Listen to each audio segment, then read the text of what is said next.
கல்வி நிலையங்களுக்கு அங்கும் இங்கும் ஓடித் திரிவதில் அக்கறை செலுத்துகின்றனர். இதனால் தாங்களாக சுய கல்வி கற்கின்ற தன்மையை அவர்கள் இழந்து வருகின்றனர்.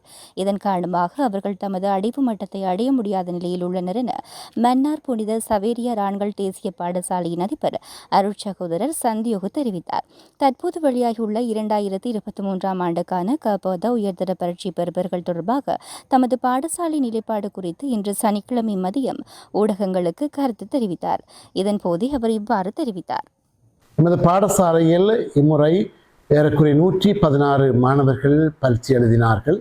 இந்த மாணவர்கள் ஏறக்குறைய 25 தொடக்கம் 30 மாணவர்கள் வரை அதை கூடிய சித்தியை பெற்று பல துறைகளிலும் பல்கலைக்கழகம் செல்ல இருக்கின்றார்கள் என்ற மகிழ்ச்சியான செய்தியை உங்களிடம் பகிர்ந்து கொள்வதில் சந்தோஷப்படுகின்றேன்.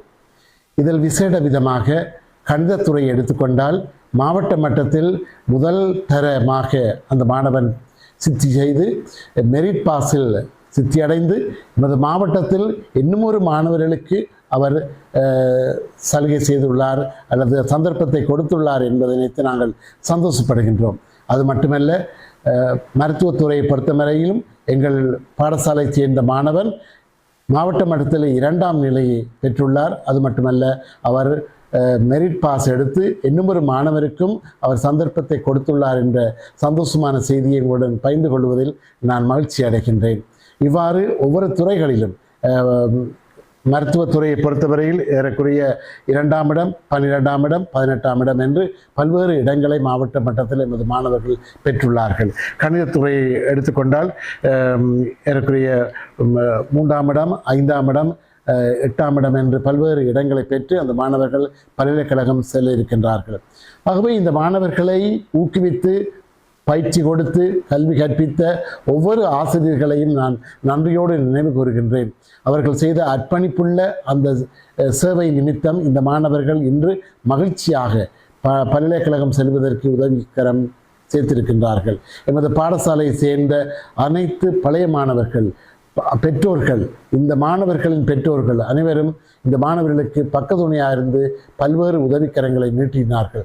அதைவிட மிகவும் மிகவும் முக்கியமாக எமது வலயத்தின் கல்வி பணிப்பாளர் அவர்கள், வலய கல்வி பணிப்பாளர் அவர்கள் மிகவும் மிகவும் கஷ்டப்பட்டு இந்த பிள்ளைகளின் கல்விதான் ஒரு சொத்து, அதை விட்டால் வேறு ஒன்றுமே இல்லை என்ற எண்ணப்பாடோடு 24 மணித்தியாலமும் எமது மாவட்டத்திலே தங்கியிருந்து தனது அதிகாரிகளை அவர்கள் பயிற்றுவித்து பயிற்சி கொடுத்து அதிகாரிகளை தினமும் ஒவ்வொரு பாடசாலைகளுக்கும் அனுப்பி எமது மாவட்ட மட்டத்தின் கல்வியை உயர்த்தி விட்ட பெருமை எமது வலயக்கல்வி பணிப்பாளர் அவர்களுக்குத்தான் சாரும். அவரை இந்த வேளையில் எமது பாடசாலை சமூகம் நன்றியோடு நினைவு கூறுகின்றது. எமது பாடசாலை சேர்ந்த பல்வேறு மாணவர்கள், பழைய மாணவர்கள் வெளிநாடுகளில் இருக்கின்றார்கள். அவர்களின் அயராத உழைப்பு, அவர்களின் உதவிகள், அவர்களது எண்ணப்பாடுகள் அனைத்தும் எமக்கு உதவியாக இருக்கின்றது. அது மட்டுமல்ல, எமது பாடசாலையில் கடந்த காலங்களில் சேவையாற்றிய முன்னாள் அதிபர்கள், விசேட விதமாக அருட்சகோதரர் ரெஜினோல்ட் அவர்களிட்ட அடித்தளம் இன்று மாணவர்களின் நல்ல மறுமொழியை பெற வைத்துள்ளது. ஆகவே அனைவரையும் நான் நன்றியோடு நினைவு கூறுகின்றேன். இந்த பிள்ளைகள் நன்றாக வளர வேண்டும், நன்ற கடவுள் பக்தியாக இருந்து எமது மாவட்டத்துக்கும் நாட்டுக்கும் நல்ல பெயரை எடுத்து கொடுத்து எமது நாட்டையும் மாவட்டத்தையும் பலப்படுத்த அவர்களாலான அனைத்து உதவிகளையும் செய்வார்கள். தற்போது அதிகூடிய சித்தியடைந்த இந்த மாணவர்களை நீங்கள் கேட்டறிந்தால், அவர்கள் எவ்வாறு கல்வி கற்றார்கள் என்று கேட்டறிந்தால், நிச்சயமாக அவர்கள் கூறுகின்ற ஒரே ஒரு பதில், நாங்கள் பாடசாலையை நம்பினோம், பாடசாலை கற்பிக்கின்ற ஆசிரியர்களை நம்பினோம், அதனால் எங்களுடைய சித்தி வீதம் இவ்வாறு உயர்ந்தது என்று கூறுவார்கள். ஆகவே எதிர்காலத்தில் பரீட்சை எழுத இருக்கின்ற மாணவர்களுக்கு நான் வினயமாக கேட்பது ஒன்றே ஒன்று, நீங்கள் பாடசாலையை நம்புங்கள், பாடசாலை ஆசிரியர்களை நம்புங்கள், அவர்கள் தருகின்ற வேலைகளை நீங்கள் செய்யுங்கள். டியூஷன் என்று ஓடி தெரியாதீர்கள், ஜூம் என்று அலைந்து தெரியாதீர்கள். வெறுமனே 12-1 மணி மட்டும் இவ்வாறு கிளாஸ் வகுப்புகள் என்று அலைந்து தெரிந்தால் உங்களுக்கு படிப்பதற்கு நேரமே இருக்காது. ஆகவே பாடசாலை ஆசிரியர்கள் சொல்வதை கேட்டு சுயகற்றலில் அதிகமாக நேரங்களை செலவழியுங்கள். நிச்சயமாக உங்களுக்கு வெற்றி கிடைக்கும். நிச்சயமாக மாவட்ட மட்டத்தில் 1ஆம் 2ஆம் 3ஆம் நிலைகளை அடைந்த மாணவர்களை நீங்கள் கேட்டு அறிந்து அவர்கள் எவ்வாறு கல்வி கற்றார்கள் என்பதை கேட்டறிந்து உங்கள் பிள்ளைகளை வழிப்படுத்துங்கள் என்று நான் பெற்றோர்களை வினயமாக கேட்டுக்கொள்கின்றேன். தயவு செய்து பெற்றோர்கள் உங்கள் பிள்ளைகள் வயது அடிப்படையில் அவர்கள் சொல்வதை முழுமையாக நம்பிவிடாதீர்கள்.